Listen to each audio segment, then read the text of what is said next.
Hello student, Shrimati Ramkali Iqbal बहादुर को pub college सिकठिया पूर्वा में कानपुर से मैं आपकी ज्योलॉजी की टीचर आप बीएससी सेकेंड ईयर के लिए ज्योलॉजी थर्ड पेपर के कुछ नोट्स लेकर आई हुई हूँ। इस पेपर का नाम जैसे कि आप लोगों को पता है फिजियोलॉजी ऑफ बायोकेमिस्ट्री है, मतलब कि पेड़ पौधों के बारे में इस जंतुओं के बारे में इसमें पूरी जानकारी दी जाएगी। किस तरीके उनमें रोग उत्पन्न होते हैं, किस तरीके उसमें न्यूट्रिशन होता है, किस तरीके से उसमें सारी साइकिल्स पूरी होती हैं, इसके बारे में आपको इसमें पढ़ाया जाएगा। आज आपको इस पेपर की यूनिट फर्स्ट मैं बताऊंगी और यूनिट फर्स्ट जो है इसका नाम आप लोग जान लेंगे और जो भी दिक्कत होगी आप लोगों को आप लोग कॉलेज के व्हाट्सएप ग्रुप में या फिर कमेंट बॉक्स में कमेंट करके बताएंगे, जिससे जो भी प्रॉब्लम होगी आपकी मैं सॉल्व करने का ट्राई करूँगी। ये पेपर आपका 50 नंबर का होता है। अभी तक तो ऐसा ही चला आ रहा। लॉकडाउन की वजह से यूनिवर्सिटी क्या चेंजेस करती है, जैसे भी होगा आपको जो भी इन्फॉर्मेशन होगी नेक्स्ट वीडियो में मैं अपलोड करवाती रहूँगी। आप लोग जैसे कि पता है कि आपके कॉलेज ने आपके लिए ऑनलाइन क्लासेस स्टार्ट करवाई है, तो आप लोग पढ़ने में दिमाग लगाइए, ज़्यादा ज़्यादा पढ़ाई कीजिए और ज़्यादा क्वेश्चन के आंसर तैयार कीजिए। जैसे कि आपको पता है कि आपका ये जो पेपर है ये डिस्क्रिप्टिव है, इसमें आपको डिस्क्रिप्शन करना है। तो इस पेपर का जो यूनिट फर्स्ट है वो काफ़ी लॉन्ग लेंदी है। अभी इस पेपर में मैं थोड़ी सी आधी यूनिट ही बता पाऊँगी, नेक्स्ट वीडियो में आपकी पूरी यूनिट कंप्लीट कराऊंगी। ये थोड़ा सा लेंदी और सबसे अच्छा पेपर, जैसे सब टीचरों का एक फेवरेट सब्जेक्ट होता है वैसे ही मेरा सभी सब्जेक्ट में ये फेवरेट सब्जेक्ट रहता है। इसमें आप लोग जितने क्वेश्चन पूछेंगे मुझे अच्छा लगेगा और जितना ही सॉल्व करेंगे, जितना लर्न करेंगे काफ़ी अच्छा लगेगा मुझे। और इसमें काफ़ी ज़्यादा आप लोग बातचीत भी कर सकते हैं, जो भी आपको पूछना है आप पूछ सकते हैं इसमें। ठीक है, चलिए स्टार्ट करते हैं। सबसे पहले यूनिट का नाम जानते हैं। यूनिट फर्स्ट, यूनिट का नाम है physiology of digestion. Physiology of digestion मतलब कि जो आपके शरीर में डाइजेशन, खाना खाते हैं उसका डाइजेशन होता है, उसके बारे में बताना है। सबसे पहले यूनिट का नाम है। इसमें आपको डिफरेंट एंजाइम के बारे में पता चलेगा और देयर फंक्शंस, उनके कार्य पता चलेंगे। और saliva and intestine break down of complex food components, जो सलाइवा लार बनती है उसके बारे में पता चलेगा, क्योंकि आपको पता हो भोजन को बॉडी में पहुंचाने के लिए सबसे महत्वपूर्ण काम क्या होता है, लार का होता है। अगर लार ना हो तो आपको भोजन अटकने में भी प्रॉब्लम हो सकती है। तो लार कैसे क्या खाने को तोड़ती है और वो किस तरीके से जाके बॉडी में ऑब्जर्व होता है, इसके बारे में पता चलेगा। Including function of exocrine pancreas bile, जो आपके पित्तरस होते हैं उनके बारे में यूनिट में पता चलेगा। रेस्पिरेशन के बारे में पता चलेगा। श्वसन वगैरह जो होते हैं कैसे क्या होते हैं इसके बारे में पता चलेगा। Physiology of exchange of gases, respiratory pigment, transport and oxygen and CO2, Bohr's effect, chloride shift, RQ। आपको इसमें क्या पता चलेगा, बाइल जो आपके पित्तरस है उनके बारे में पता चलेगा, श्वसन क्रिया पता चलेगी। और जो गैस एक्सचेंज होती है किस तरीके से क्या बनता है, कौन सा कंपोनेंट कहाँ पर जाके कैसे क्या क्रिया करता है, इसके बारे में आपको पता चलेगा। बोहर्स इफेक्ट, बोहर्स के लॉ पता चलेंगे इसमें, जो बोहर्स ने इफेक्ट्स के लॉ बताया तो उसके बारे में। क्लोराइड शिफ्ट का पता चलेगा। और फिर नेक्स्ट इसी यूनिट में आपको जो नेक्स्ट टर्म है वो बहुत ही इंपॉर्टेंट, ब्लड सर्कुलेशन, खून शरीर में कैसे क्या जाता है, किस तरीके से उसका विकास होता है, कैसे क्या सर्कुलेशन होता है, इसके बारे में पता चलेगा। कंपोजिशन ऑफ ब्लड होगा, ब्लड सर्कुलेशन होगा। फिजियोलॉजी एंड हार्ट बीट के बारे में पता चले। General porter of system in vertebrates, क्या वर्टिब्रेट्स मतलब हो गया कशेरुकी, जो मनुष्य वगैरह होते हैं उनमें कैसे क्या आपका फंक्शन होता है, ये सब आपको ब्लड के बारे में इस यूनिट में पता चलेगा। तो आपको ये यूनिट का नाम पता चल गया और पेपर का नाम भी पता चल गया। अब आप ये आज की क्लास स्टार्ट करते हैं। सबसे पहले जो क्वेश्चन है वो स्टार्ट करेंगे। स्टूडेंट फिर से मैं बोल रही हूँ कि आपको कोई भी प्रॉब्लम हो तो आप कमेंट बॉक्स में लिख के ज़रूर बताइएगा, ठीक है। स्टूडेंट सबसे पहले आपका जो क्वेश्चन है, क्वेश्चन क्या है, बाइल क्या होते हैं। पहली बात तो बाइल क्या होता है। बाइल वर्ड जो है इसका सबसे पहले मीन्स है। बाइल का मतलब होता है, बाइल इंग्लिश वर्ड है आपको लेकिन पेपर में घुमाने के लिए बाइल बोल देते हैं। तो बाइल का मतलब होता है पित्तरस, जो आपके बॉडी में पित्तरस पाया जाता है। खाना जहाँ पे लास्ट में पहुँच के आपके अनस द्वार के पहले पहुँचता है, जो रस होता है वो हमारा क्या कहलाता है, बाइल या पित्तरस कहलाता है।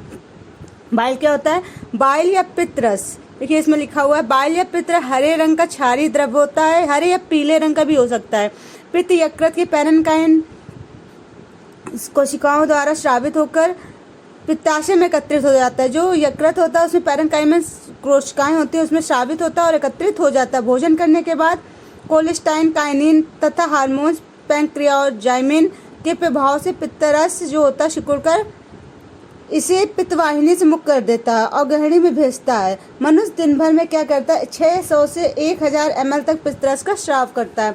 जो मनुष्य होता है वो एक दिन में, जैसे एनएस द्वार से निकालता है, तो एक दिन में 600 से 1000 ml तक पित्तरस का स्राव करता है। तो पित्तरस क्या होते हैं, बाइल को ही पित्तरस बोलते हैं और ये पीले या हरे रंग के होते हैं, क्षारीय द्रव होते हैं। ये बात समझ में आ गई। नेक्स्ट क्वेश्चन आपका है, पित्तरस की संरचना क्या होती है।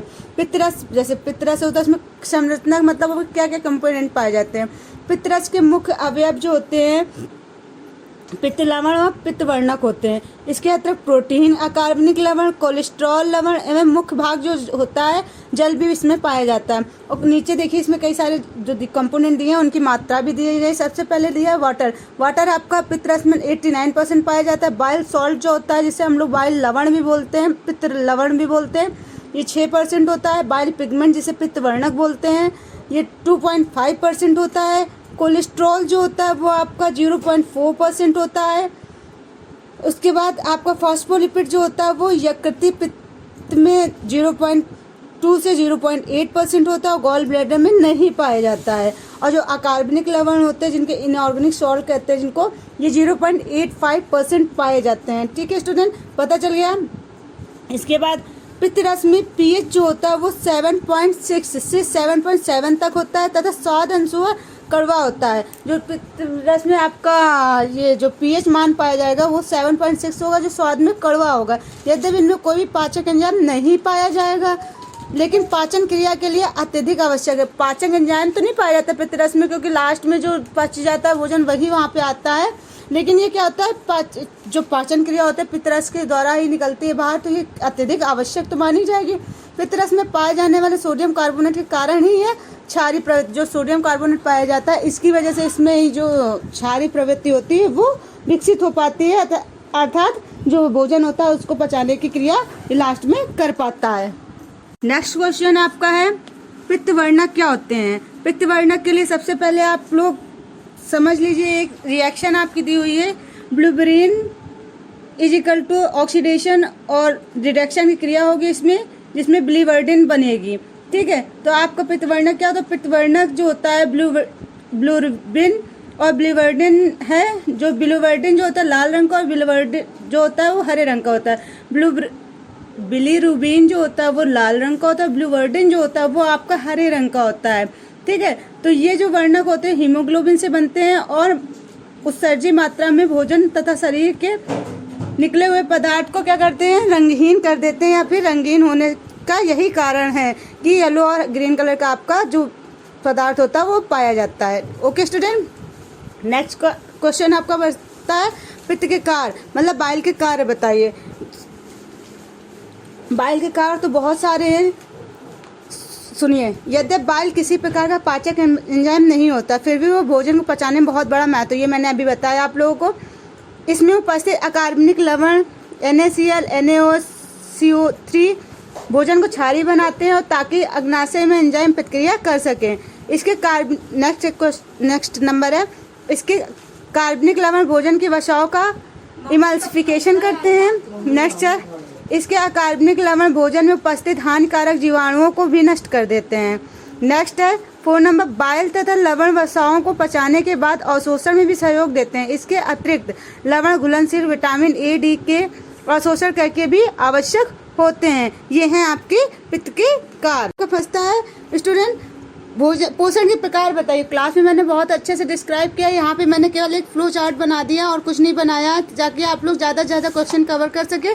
इसको आप लोग समझ सकते, पढ़ भी चुके हैं, तो इसलिए मैंने फ्लो चार्ट बनाया। क्वेश्चन इंपॉर्टेंट था इसलिए डाला है यहाँ पे। भोजन पोषण की मुख्यतः 2 विधियाँ होती हैं। नंबर 1 स्व पोषण और दूसरी होती है पर पोषण। स्व पोषण आप लोग पता होगा, ऑटोट्रॉफी जिनमें प्रकाश संश्लेषण की क्रिया होती है उनमें होती है। और पर पोषण होता है जो जीवाणु दूसरों पर निर्भर रहते हैं अपने भोजन के लिए, वो होते हैं पर पोषण। ठीक है, तो जो पर पोषण होता है वो 2 प्रकार का होता है। एक तो मितोपजीवी होता है, एक होता है परजीवी। मितोपजीवी जो सड़े गले पदार्थों से अपना भोजन बनाते हैं, और परजीवी वो होते हैं जो अच्छे पदार्थों से दूसरे जंतुओं या पौधों द्वारा अपना भोजन बनाते हैं। नेक्स्ट क्वेश्चन आपका है स्टूडेंट, प्रोटीन क्या होते हैं? प्रोटीन आप लोगों ने पढ़ रखा है, फिर भी मैंने क्वेश्चन ये डाला है, आप लोग सुनिए। प्रोटीन अत्यंत महत्वपूर्ण कार्बन, हाइड्रोजन, नाइट्रोजन तथा फास्फोरस के यौगिक हैं। इसके विघटन पर इनके अणु सरल अमीनो अम्ल में या अणुओं में टूट जाते हैं। इनका जीवद्रव्य 20 प्रकार के अमीनो अम्ल पाए जाते हैं। इनके जो जीवद्रव्य होते हैं, अमीनो प्रोटीन पाए जाते हैं, इनमें क्या होते हैं 20 प्रकार के अमीनो अम्ल पाए जाते हैं। आपको पता होगा प्रोटीन जो है उसका जो फंक्शनेशन सिस्टम है वो अमीनो अम्ल से मिलकर ही बनता है। यह प्रायः जल में घुलनशील होता है, परंतु क्षारीय अम्लों में घुलनशील नहीं होता। प्रोटीन जो होता है क्षारीय अम्लों में नहीं होता और जल में क्या होता है तुरंत घुल जाता है। घुलनशील प्रोटीन एक कोलाइडी घोल बनाते हैं जो झिल्ली में संसाधित होते हैं। यह शरीर की वैद्य ऊतकों को टूट फूट से मरम्मत के लिए बहुत आवश्यक होते हैं। आपको पता होगा शरीर में जब टूट फूट होती है तो आप लोग दालें वगैरह खाने के लिए कहा जाए, दालें कहाँ मिलती है? प्रोटीन में।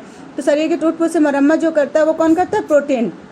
और प्रोटीन जो होते हैं कई प्रकार के होते हैं, सरल प्रोटीन, संयुक्त प्रोटीन और व्युत्पन्न प्रोटीन। ठीक है, सिंपल प्रोटीन, कंजुगेटेड प्रोटीन और डाइवर्ट प्रोटीन।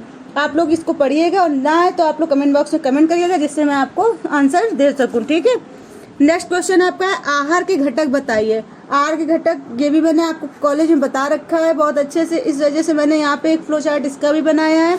पढ़िएगा, ना समझ में आए तो बताइएगा, नेक्स्ट वीडियो में बताने की ट्राई करूँगी। आहार के घटक पहला तो देखिए टाइलिन और स्टार्च जब मिलते हैं तो आपको सोल्यूबल स्टार्च बनता है। टाइलिन और स्टार्च को जब मिला देते हैं तो सोल्यूबल स्टार्च बनता है। इसके दो घटक हो जाते हैं, इसके स्टूडेंट दो घटक हो जाते हैं। इसके दो घटक हो जाते हैं एरिथ्रोडॉक्स्ट्रिन और मोल्टोज। मोल्टोज में एरिथ्रोडॉक्स्ट्रिन को जब हम डिवाइड करते हैं ये भी दो भाग में बट जाता है, एक्रोडेक्स्ट्रिन और मोल्टोज। आप देखिए कि सब में मोल्टोज मिल रहा है लास्ट में, और जो एक्रोडेक्स्ट्रिन है इसको हम डिवाइड करते हैं तो ये सोल्यूबल डेक्स्ट्रिन में बदल जाता है और नेक्स्ट क्या बन जाएगा? मोल्टोज। ये आप लोग आहार के घटक है, इसको मैंने बहुत अच्छे से क्लास में बताया तो आप देखिएगा, नहीं आता तो आप पूछिएगा। फिर नेक्स्ट क्वेश्चन आपका बनता है एमाइलेज क्या होते हैं? एमाइलेज, ये क्वेश्चन पूछ सकता है, एमाइलेज पर टिप्पणी भी कीजिए। देखिए ये एक पाचक एंजाइम है जो स्टार्च को शर्करा में परिवर्तित करता है। एमाइलेज जो होता है स्टार्च होता है बॉडी में, उसको शर्करा में ग्लूकोज वगैरह में परिवर्तित कर देता है। यह एंजाइम मनुष्य की लार में उपस्थित होता है। आप लोग पता है खाना पचाने के लिए सबसे पहला काम कौन करता है? लार करती है। तो लार में उपस्थित होता है वो एमाइलेज एंजाइम होता है जो भोजन के कुछ स्टार्च को माल्टोज शर्करा में परिवर्तित करता है। सबसे पहले जो माल्टोज शर्करा बनाता है, सबसे पहले अभी हमने ऊपर बताया आहार के पोषण में, उसमें क्या बताया? टाइलिन जो होगी वो स्टार्च से मिलेगी जो कि माल्टोज शर्करा में परिवर्तित होते हैं। लार के अतिरिक्त अग्नाशय में भी एमाइलेज एंजाइम निर्माण करता है जो भोजन की उपस्थिति में स्टार्च का अपघटन करके उसे डाइसैकराइड और ट्राइसैकराइड में तोड़ता है। नेक्स्ट क्वेश्चन आपका गैस्ट्रिक जूस किसे कहते हैं? ये भी इंपॉर्टेंट क्वेश्चन है, अच्छे से पढ़ लीजिएगा। आमाशय की भित्ति में उपस्थित जठर ग्रंथियां जठर रस का श्रावण करती हैं। जो जठर ग्रंथियां होती है जठर रस का श्रावण करती है। जठर रस में 97 से 99% जल होता है। ठीक है, इसके अतिरिक्त श्लेष में जो चिपचिपा पदार्थ होता है वो आपको 0.2 से 0.5% होता है। हाइड्रोक्लोरिकम, पेप्सिन, जठर लाइपेज तथा रेनिन आदि एंजाइम पाए जाते हैं जो कि आपके भोजन को पचाने में मदद करते हैं। इनको ही हम लोग क्या कहते हैं? गैस्ट्रिक जूस के नाम से जानते हैं। नेक्स्ट क्वेश्चन आपका आता है बीटा ऑक्सीडेशन की योजना क्या है? स्टूडेंट काफ़ी इंपॉर्टेंट क्वेश्चन है, आता भी है, बच्चों को समझ में नहीं आता है, लेकिन आप समझ लीजिए क्या है और कोशिश करिएगा अच्छे समझने की। बीटा ऑक्सीडेशन विक्सोसिन नामक वैज्ञानिक ने 1952 में ग्रीन ने तथा म्यूनिख नामक वैज्ञानिक लाइनेन ने वसी अम्लों का ऑक्सीडेशन किया और इसमें 5 एंजाइमों का विलयन किया। जो आपका बीटा ऑक्सीडेशन किया इसमें 5 एंजाइम मिले जिसको आइसोलेशन और प्यूरिफिकेशन के बारे में बताया, उनकी शुद्धि और उनके उत्पत्ति के बारे में बताइए। पहली बार जो 5 एंजाइम होते हैं ये कौन कौन से होते हैं? पहला आपको थियोकाइनेज होता है, दूसरा होता है एसिल डाइरोजिनेस होता है, नेक्स्ट होता है एनॉल हाइड्रेज होता है, 4th नंबर होता है बीटा हाइड्रोक्सिल डिऑक्सीरेज होता है, 5th नंबर होता है बीटा कीटोसिलथाइनेज होता है। ठीक है, तो पहला जो आपका थियोकाइनेज होता है, थायोकाइनेज होता है, इसमें आपका R single bond COOH plus ATP plus COH single bond SH होता है जिसकी ऑक्सीडेशन रिएक्शन की क्रिया होती है, जिसमें मैग्नीशियम पाया जाता है।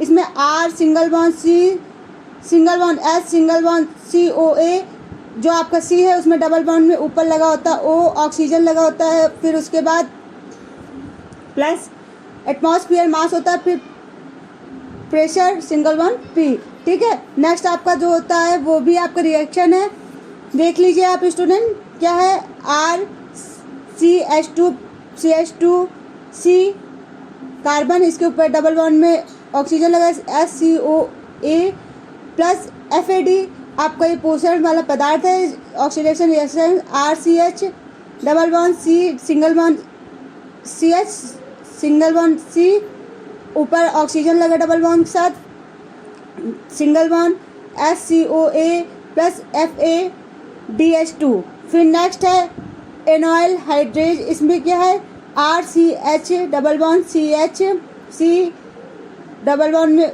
Oxygen plus single bond SCOA plus H2O।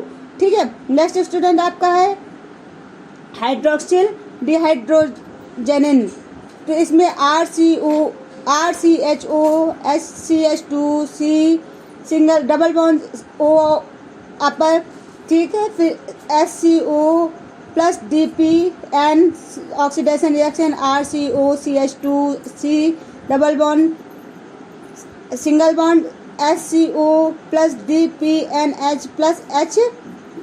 आपकी ये रिएक्शन पूरी होती है। आप लोग देख लीजिए स्टूडेंट, जो भी समझ में ना आए मेरे से पूछिएगा, क्वेश्चन जो ना समझ में आए तो पूछिएगा, कमेंट करिएगा और अच्छे से पढ़िएगा। नेक्स्ट आपको कुछ क्वेश्चन दे रही हूँ, इनको सॉल्व करिएगा, इनको आप घर में पढ़िएगा, जो ना समझ में आए बताइएगा, उसके नेक्स्ट वीडियो में बताऊंगी। और ज़्यादा से ज़्यादा आप लोग कोशिश करिए कि अच्छे से अच्छे लर्न कर पाएँ। पहला क्वेश्चन आपका स्टूडेंट है, पाचन क्रिया में एंजाइम की भूमिका पर निबंध लिखिए।